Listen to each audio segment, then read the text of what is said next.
sponsorisé.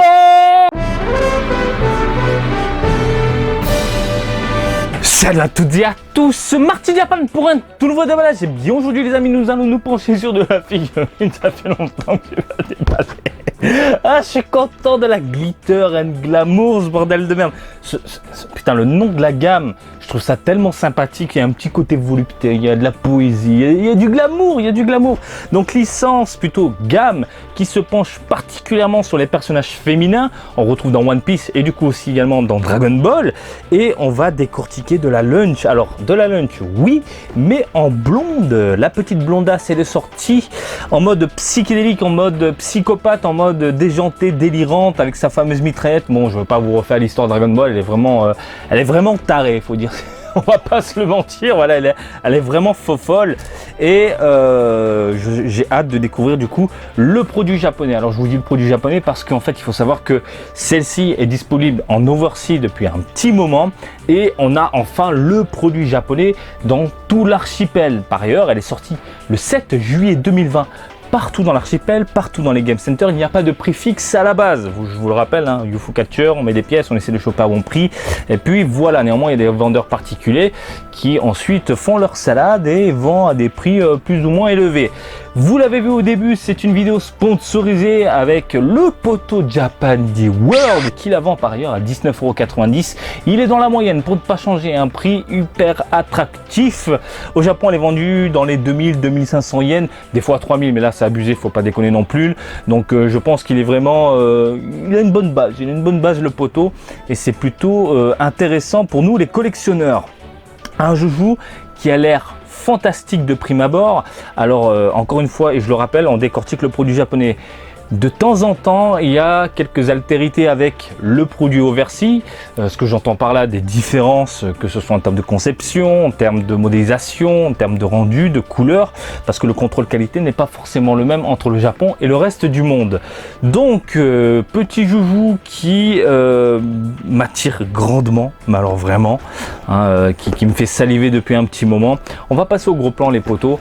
Alors, vous avez ici une boîte dans l'esprit des Glitter and Glamours, la lunch numéro 2, alors ils ont appelé ça Lunchy, bon, comme ils veulent, donc du Dragon Ball Glitter and Glamours Lunchy 2, volume 2, alors c'est Ban Presto qui distribue la bête, pour ne pas changer, avec Bandai Spirits hein, en tant que dirigeant, du Dragon Ball à la licence ici, mais Dragon Ball, tout début Dragon Ball, donc plutôt intéressant. On voit le personnage sous différentes facettes, vraiment charmante, vraiment sympathique, et il y a deux versions, la version A sous sa forme normale et la version B sous sa forme un peu déjantée. Alors je pense que la version B est plus en adéquation avec la pose et surtout la mitraillette. La version A, normalement la demoiselle est dans un ton un peu plus calme, un peu plus neutre. La version B est beaucoup plus intéressante, pardon, je pense, sous cet aspect là. Voilà, écoutez, je pense qu'on a fait le tour, je vous ai donné toutes les informations adéquates. J'arrête de parler, je prends mon petit cutter et on découvre ce nouveau joujou du jour ensemble. Voilà la boîte. Bon, attendez, je vais pas faire mon mec perso. Donc de la boîte ici avec un carton de protection pépère tranquille. À l'intérieur de la lunch plutôt bien emballée, pour pas changer. Dans du carton et puis elle est dans du plastique souple avec une, deux, trois pièces seulement. 3 pièces, bon ça va. Vous avez ici un petit support tout léger, tout simple, tout basique.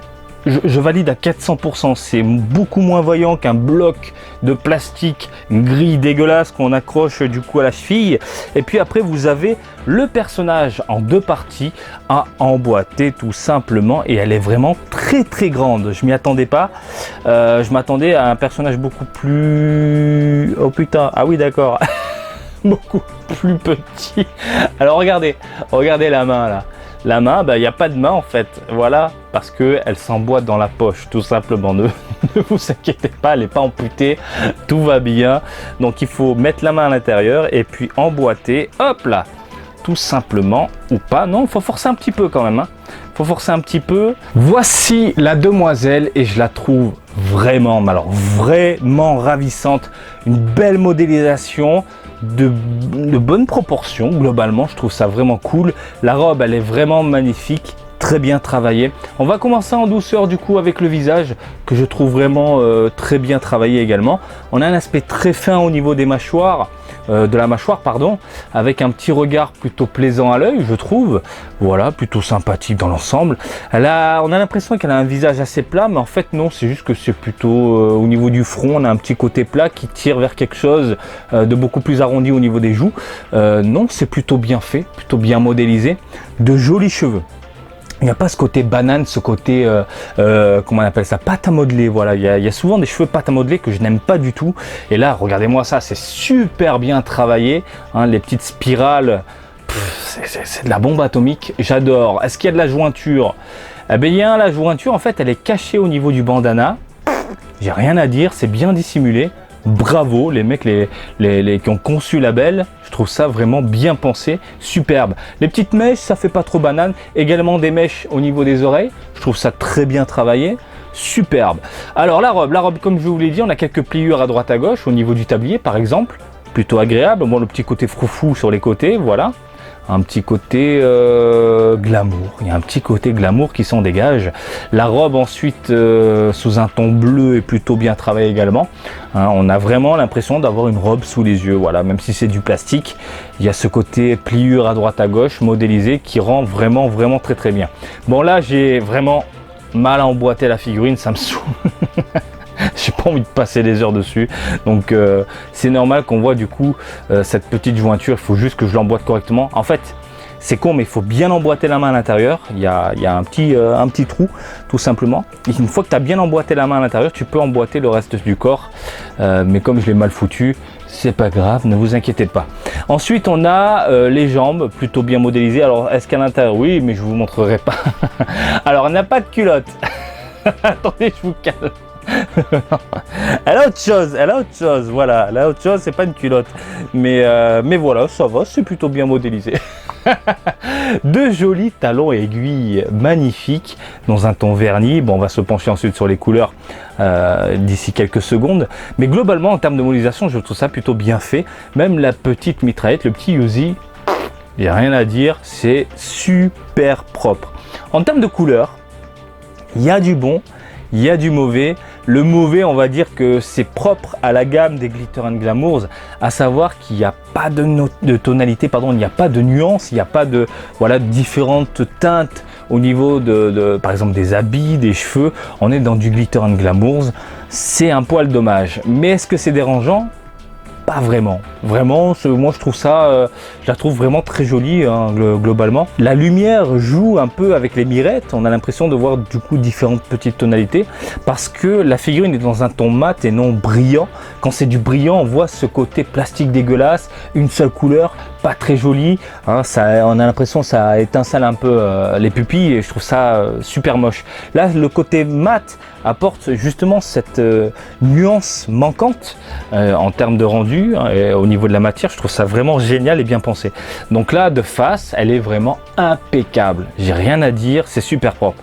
Le seul défaut pour moi, et en termes de, là je parle en termes de couleur, c'est la mitraillette. Voilà, le petit Uzi qui est dans un vert kaki pas très joli. C'est dommage, c'est même pas du gris, c'est un vert kaki pas très joli. Et là, il aurait fallu au moins rajouter quelques petites nuances ou balancer un gris un peu plus dark, un gris un peu plus pas ce vert kaki là. Moi, je suis pas très fan. Les cheveux impeccables dans un jaune très léger, superbe. Un petit bandana rouge plutôt agréable à l'œil, et puis après couleur peau, de magnifiques yeux verts, hein. Les yeux sont super bien travaillés. J'ai rien à dire. Et puis l'arrière, bon, c'est du simple. Le petit nœud, magnifique, hein. Franchement, rien à dire. Au niveau des chaussures, on a un petit côté brillant, un petit côté laqué. Ben voilà, ben, globalement, elle est dans un ton mat. Et puis du coup, on a les chaussures qui brillent. Madame est coquette. Voilà, elle porte de belles pompes, tout tout simplement, on ne sait pas quelle banque elle a cambriolé, voilà, pour se les acheter. Mais ça passe vraiment très très bien. Je suis encore une fois amoureux du personnage et elle va finir dans ma petite vitrine où il y a plein de petites demoiselles, du Glitter and Glamour, de Dragon Ball, mais aussi de Lupin. Voilà. Bref, je suis sous le charme. Le petit support au niveau, hop là, des pompes, bah c'est simple à installer, hein. Voilà. Puis ça va, c'est pas dérangeant à l'œil, je trouve ça plutôt agréable. On va se pencher sur la taille les amis pour ne pas changer. Alors la figurine elle est quand même très très grande, hein, je trouve. Dans les 27, 28, 27 cm, c'est pas mal. Franchement c'est pas mal. Est-ce que je vous recommande Lunch? Mais c'est quoi cette question à la con? Mais bien évidemment je te recommande Lunch. Franchement, un personnage féminin. Certes, c'est du Lunch parce qu'il y a eu d'autres versions, là c'est un volume 2, mais regarde-moi ça, elle est vraiment superbe, le rendu est impeccable, la pose est plutôt sympathique, il y a un petit côté glamour qui s'en dégage, hein. On est vraiment dans la gamme Glitter and Glamour de toute façon, et je trouve le regard très bien modélisé, très bien fait, les yeux magnifiques, juste un petit problème au niveau des couleurs, principalement au niveau du Yuzi, mais c'est du chipotage parce que quand tu vas la poser dans ta vitrine, tu vas forcément tomber amoureux. Moi c'est le cas, ça finit là-bas dans mon petit coin pépère. Bon, ce qui me fait chier c'est que j'ai des cartons devant, mais je peux pas admirer du coup mes petits joujoux. Bref, Japan World, vous le savez, c'est le poteau qui la vend. Et puis moi, écoute, je vais dormir avec. Dommage qu'elle fasse que 28 cm. J'espère que ce petit déballage du jour vous a plu. Comme d'habitude, je vous invite à me suivre sur Twitter et Facebook, Marty Japan. Je vous dis à très bientôt. Allez, salut, bisous, ciao, ciao!